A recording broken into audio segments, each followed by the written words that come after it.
महत्त्वाच्या बातम्यांचा आपण वेगवान आढावा घेऊयात।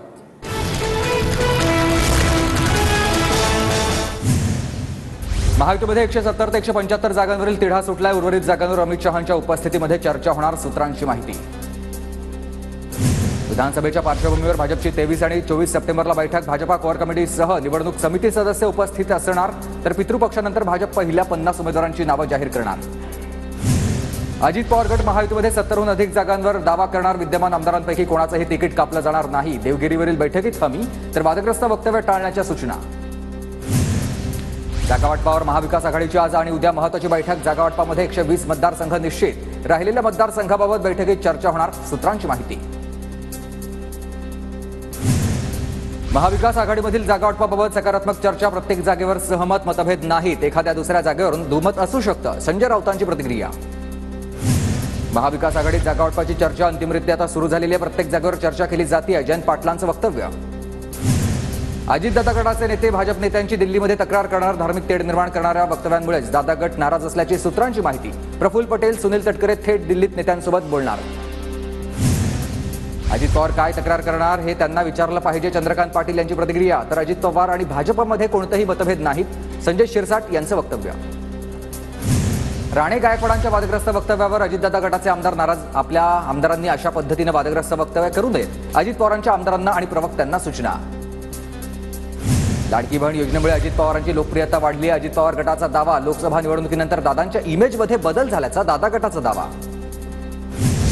आणि एक महत्त्वाची बातमी आहे, मनोज जरांगेंचे भाऊसाहेब जरांगे यांच्याकडून मुख्यमंत्र्यांची भेट घेण्यात आलेली आहे। शिंदे आणि भाऊसाहेब जरांगे यांच्यामध्ये 2 दिवसांपूर्वी भेट झाली आहे। जरांगेंचे उपोषण सुरू असताना भाऊसाहेब जरांगे यांच्याकडून शिंदेंची भेट घेण्यात आली आहे। त्यांनी जायकवाडी प्रकल्पामधील पाणी सिंदफणा नदीपात्रामध्ये सोडण्यात यावं अशी मागणी मुख्यमंत्र्यांकडे केल्याची माहिती मिळते।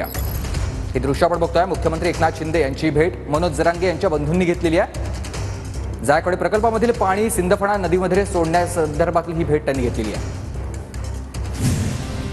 बच्चू कडूंची 25 सप्टेंबरला मुख्यमंत्र्यांसोबत बैठक। 18 मागण्यांचा प्रस्ताव शिंदेंना दिला, पण अजून उत्तर नाही। प्रश्न सुटला नाही तर तिसरी आघाडी निवडणूक लढवणार, बच्चू कडूंची भूमिका।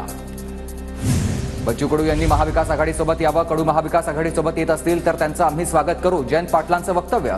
तर आमची मतं विभागली जावी यासाठी सध्या कामं सुरू असल्याचाही पाटलांचा आरोप। पुण्यात संभाजीराजे छत्रपती, बच्चू कडू आणि राजू शेट्टी यांची एकत्रित बैठक। तर विधानसभेसाठी रणनीती आखण्याची शक्यता। प्रकाश आंबेडकर आणि जरांगेंना सोबत घेण्याबाबत चर्चा सुरू। आम्ही एकत्र येण्यासाठी प्रयत्न करत आहोत, राजू शेट्टींचं वक्तव्य। पायात पाय घालून कुणी युती केली तर कुणी आघाडी केली। 2 राष्ट्रवादी, 2 शिवसेना आणि 1 काँग्रेस, 1 भाजपा, बच्चू कडूंचे हे वक्तव्य। तर फुकटची सत्ता तुम्हाला मिळणार नाही, बच्चू कडूंचा निशाणा।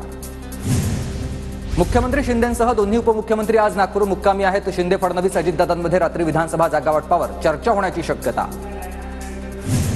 नागपूरमधील 3 विधानसभा मतदारसंघातील दावेदारांसोबत आज फडणवीसांची बैठक। विद्यमान आमदार आणि दावेदारांना बोलावलं जाणार। नागपूर पूर्व, नागपूर उत्तर आणि नागपूर दक्षिण मतदारसंघाचा आढावा घेणार। वन नेशन वन इलेक्शन, लोकशाही विरोधी वन नेशन वन इलेक्शनवरून यांना नो इलेक्शन करायचं आहे, त्यांची ही तयारी आहे। संजय राऊत यांची केंद्र सरकारवर टीका। अजितदादा गटाकडून मराठवाड्यामधील 5 जागांवर दावा। पाथरी, जालना शहर, त्याचबरोबर घनसावंगी, गंगापूर, धाराशिव, कळंब या मतदारसंघावर दावा केला जाणार, सूत्रांची माहिती।